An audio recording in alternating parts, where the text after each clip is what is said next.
Hi friends, எல்லோரும் எப்படி இருக்கீங்க? நல்லா இருக்கீங்களா? இன்றைக்கி நம்ம இந்த வீடியோவில் என்ன பார்க்க போகிறோன்னா, ஒரு சிஸ்டர் நமக்கு கமெண்ட் பண்ணி கேட்டிருந்தாங்க, உங்களுடைய சேனல் மானிட்டைஸ் ஆகிடுச்சா, வாட்ச் ஹவர்ஸ் ரீச் ஆகிடுச்சா அப்படின்னு சொல்லி கேட்டிருந்தாங்க. ஆமாங்க, நம்மளுடைய சேனல் மானிட்டைஸ் ஆகிடுச்சு, வாட்ச் ஹவர்ஸ் ரீச் ஆகிடுச்சு. எனக்கு தெரிஞ்ச ஒரு சில டிப்ஸை நான் அதில் உங்களுக்கு ஷேர் பண்ணுறேன். நான் எப்போ சேனல் ஸ்டார்ட் பண்ணேன் அப்படின்னு பார்த்தீங்கன்னா 2024 ஏப்ரல் 21 அப்போ ஸ்டார்ட் பண்ணேன். நான் ஒரு தஞ்சாவூர் வாராகி பற்றி ஒரு புக் படிச்சுட்டு இருந்தேன். அந்த வாராகி எனக்கு நம்ம பார்க்குற வாராகி மாதிரி இல்லை, ரொம்ப வித்தியாசமாக இருந்தது. சரி, இதை நம்ம வரைஞ்சி பார்க்கலான்னு தோணுச்சு. ஒரு சில இது தானே நமக்கு வரையணும்னு தோணும், அந்த மாதிரி எனக்கு தோணுச்சு. சரி வரைஞ்சேன். அதை நான் அப்படியே யூடியூப்பில் ஷேர் பண்ணிட்டேன். வாராகிய மூல மந்திரம் போட்டு ஷேர் பண்ணிட்டேன். இதுக்கு முன்னாடியே நான் 2019 அந்த மாதிரி இருக்கப்போ நான் சேனல் ஸ்டார்ட் பண்ணேன். எப்படின்னா, ஒரு கதை சொல்லலாமா அப்படின்னு சொல்லிட்டு சேனல் ஸ்டார்ட் பண்ணேன். நான் ஒரு வீடியோ கூட போட்டதே கிடையாது. ஆனால் எனக்கு உள்ளே ஒரு ஆர்வம் இருந்துகிட்டே இருந்துச்சு, நம்ம சேனல் ஸ்டார்ட் பண்ணணும்னா. நான் ஒரு ஹெசிடேஷனில் நான் ஸ்டார்ட் பண்ணாமே இருந்தேன். திடீர்னு எனக்கு வாராகி போடலான்னு தோணுச்சு. நம்ம வரைஞ்சி நமக்கு இந்த மாதிரி மூலமந்திரங்கள் சொல்லி போடுவோம் அப்படின்னு சொல்லி தான் நான் ஸ்டார்ட் பண்ணேன் இந்த சேனல். ஆனால் நான் போக அப்படியே எல்லாமே நான் போட ஆரம்பிச்சிட்டேன். அப்போது ஃபஸ்ட்டு வாராகி போட்டிருந்தேன். அப்புறம் ஒன் பை ஒன்னாக ஒவ்வொரு வீடியோஸாக நான் என்னோடய டே டு டே லைஃப்பில் நடக்கிறது, கோவிலுக்கு போகிறது அப்படின்னு சொல்லி நான் போட ஆரம்பிச்சிட்டேன். அப்போது எனக்கு 1 மந்த் இருக்கப்போ ஒரு 100 சப்ஸ்கிரைபர்ஸ் இருந்திருந்தாங்க. அது ரொம்ப கம்மியாக தான் தோணுச்சு. ஆனால் அப்போது அந்த சமயத்தில் ரொம்ப எனக்கு ஹாப்பியாக இருந்தது. 100 சப்ஸ்கிரைபர்ஸ் வந்துட்டாங்க அப்படின்னு சொல்லிட்டு. நான் யாரை பார்த்தாலும், அதாவது என் ஃப்ரெண்ட்ஸ்கிட்ட தான் ஷேர் பண்ணேன். என்னோடய ரிலேட்டிவ்ஸ்கிட்டலாம் நான் அவ்வளோவா ஷேர் பண்ணல. என் ஃப்ரெண்ட்ஸ்கிட்டையுமே அவங்களுக்கு நான் போடுறது இன்ட்ரெஸ்ட் இல்லாமல் கூட இருக்கலாம், ஆனால் நான் சப்ஸ்கிரைப் பண்ணுங்கள், கமெண்ட் பண்ணுங்கள், அந்த மாதிரிலாம் நான் சொல்லிக்கிட்டே இருந்தேன். அவங்களும் எனக்காண்டி கொஞ்சம் ஒரு சில வீடியோஸ் பார்த்துட்டே இருந்தாங்க. ஆனால் போக அவங்களுக்கும் நம்மளோடது பிடிச்சா தானே பார்ப்பாங்க. அதனால் அப்படியே கொஞ்சம் டவுனாகவும் அப்பாவும் மாறி இருந்துகிட்டே இருந்தது. இந்த சமயத்தில் நான் என்ன பண்ணேன் அப்படின்னா, சரி ஷார்ட்ஸாகவே நம்ம நிறையா போடலாம், பெரிய வீடியோஸ் போடணுன்ட்டு இல்லை, நம்ம ஷார்ட்ஸாக போட்டு ஸ்டார்ட் பண்ணலாம், ஆனால் ஷார்ட்ஸ் தான் நல்லா ரீச் ஆகும் அப்படின்னு சொல்லிட்டு என் ரிலேட்டிவ் ஒரு பையன் விஷ்ணுன்னு இருக்காங்க. அவங்க எனக்கு ஹெல்ப் பண்ணாங்க. நிறையா ஷார்ட்ஸ் போடுங்க சித்தி, இந்த மாதிரி உங்களுக்கு ஒரு சப்ஸ்கிரைபர்ஸ் கூடுவாங்க, சப்ஸ்கிரைபர்ஸ் வந்தாங்கன்னா அப்புறம் உங்களோட வீடியோஸை பார்க்க ஆரம்பிச்சிருவாங்க அப்படின்னு சொன்னாங்க. சரின்னு சொல்லிட்டு நான் சப்ஸ்கிரைபர்ஸ் நமக்கு வரணும் அப்படின்னு சொல்லிட்டு ஷார்ட்ஸாக போட ஆரம்பித்தேன். டெய்லி ஒரு ஷார்ட்ஸ் போடணும் அப்படின்ட்டு இருக்கோம் அப்படின்னு நான் போட்டுகிட்டே இருந்தேன். ஒரு சில நேரம் போட மாட்டேன், ஒரு சில நேரம் எப்போயாச்சும் ஏதாச்சும் பிள்ளைங்களுக்கு உடம்பு சரியில்லை, இந்த மாதிரி ஏதாச்சும் ஒன்றுனா அப்போ தான் போட மாட்டேன். அப்படி இல்லைன்னா நான் டெய்லி விடாமல் போட்டுகிட்டே இருப்பேன். இப்போ நம்ம யூடியூப் ஷார்ட்ஸில் பார்த்தீங்கன்னா ஒரு சில சாங்ஸ் ட்ரெண்ட் ஆகும். சாங்ஸ் மட்டும் இல்லை, ஏதாவது குக்கிங்கோ, ஏதாச்சும் ஒரு யாரை பேசுகிற கோட்ஸோ, இந்த மாதிரி ஏதாச்சும் ட்ரெண்ட் ஆகும். அதை நம்மளுடைய ஷார்ட்டில் நம்மளுடைய ஸ்டைலில் போட்டோம் அப்படின்னா அது கண்டிப்பாக நிறையா வியூஸ் போகிறதுக்கு, சப்ஸ்கிரைபர் வர்றதுக்கு சான்சஸ் இருக்குது. ஒரு சமயம் நான் வேல்மரல் படிக்கிறத பார்த்துட்டு என் ஃப்ரெண்டு ஒருத்தவங்க கேட்டாங்க, நீ எப்படி கடகடன்னு வாசிக்கிற, எனக்கு கஷ்டமாக இருக்குது அப்படின்னு சொன்னாங்க. அப்போது எனக்கு தோணுச்சு, சரியே வேல்மரல் பாராயணம் செய்வது எப்படின்னு நம்ம போடக்கூடாதுன்னு சொல்லிட்டு அந்த மாதிரி போட்டபோது நல்லாவே அது வியூஸ் வர ஆரம்பிச்சிச்சு.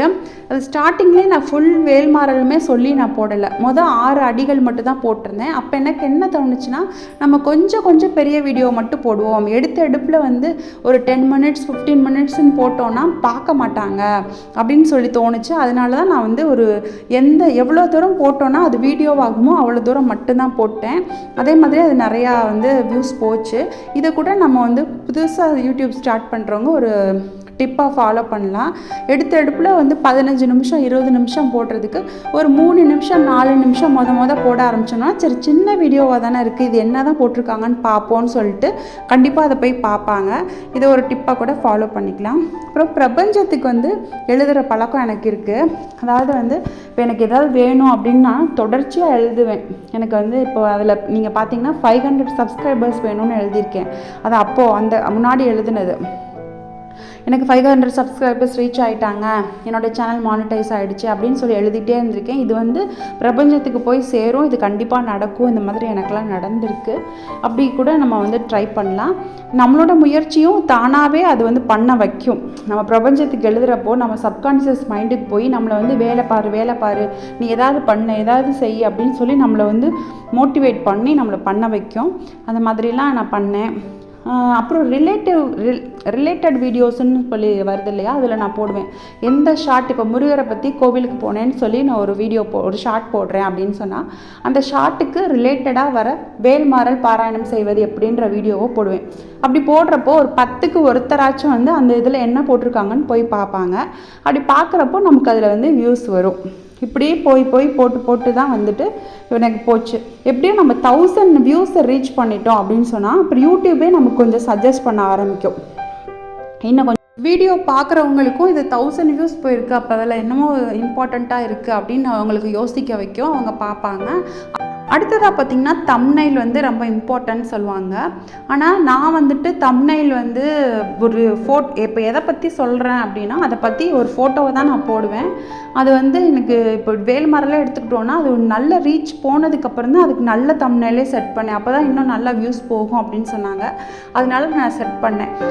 அதனால் நம்ம தம்ப்நெயில் போடுறது ரொம்ப முக்கியம். அது கொஞ்சம் அட்ராக்டிவாக இருந்தால் நம்மளே சர்ச் பண்ணுறப்போ ஏதாச்சும் வந்து ஒரு அட்ராக்டிவாக இருக்கிறது தானே நம்ம செலக்ட் பண்ணுறோம்.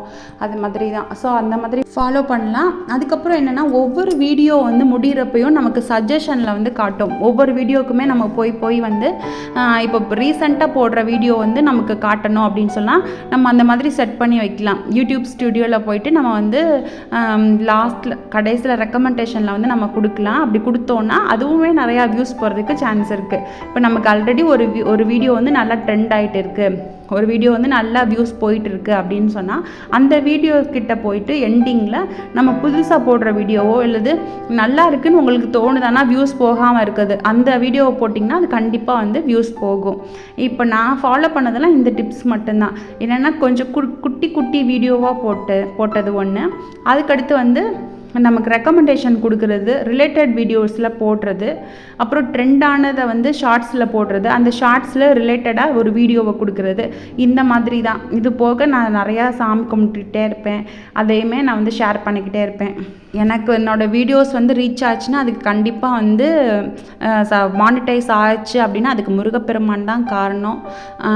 அது கண்டிப்பாக ஒத்துக்கணும். நான் ஒன்றுமே பண்ணவே இல்லை. நான் வந்து எப்படி பாராயணம் செய்கிறதுன்னு தான் போட்டேன். எனக்கு அது ஒரு இதுக்காண்டி தான் எனக்கு அவ்வளோ வியூஸுமே எனக்கு வந்தது. எல்லாத்துக்குமே முருகர் தான் காரணம். அப்புறம் இந்த வீடியோவில் பார்த்தீங்கன்னா நீங்கள் வீடியோவில் பார்த்துட்டு இருக்கிறது வந்து எங்கள் அம்மா வந்து டேபிள் ரோஸ் எல்லாம் செட் பண்ணி கொடுத்துட்ருக்காங்க. ஏற்கனவே வச்சுருந்தது ரொம்ப நாள் ஆனதுனால இத்து போயிடுச்சு அந்த பாட்டு. அதனால் அதை மாற்றிட்டு இந்த மாதிரி வைக்கலாம் அப்படின்னு சொல்லிட்டு வச்சு கொடுத்துட்ருக்காங்க. இந்த மாதிரி நடுவில் வந்துட்டு பாட் வச்சோன்னா அப்படி சுற்றி வர்றப்போ அழகாக இருக்கும் அப்படின்னு சொல்லி வச்சுருக்காங்க. அதுதான் அங்கே வந்து எங்கள் அம்மா வச்சு கொடுத்துட்ருக்காங்க. கூடிய சீக்கிரம் வந்துட்டு யூடியூபோட ஃபஸ்ட் இன்கம் வந்துருச்சு அப்படின்னு சொல்லிட்டு நான் உங்ககிட்ட ஷேர் பண்ணுறேன். நம்ம ரொம்ப பேசி போர் அடிக்கக்கூடாது. சரி, தேங்க்ஸ் ஃபார் வாட்சிங். நெக்ஸ்ட் வீடியோவில் பார்க்கலாம். பாய்.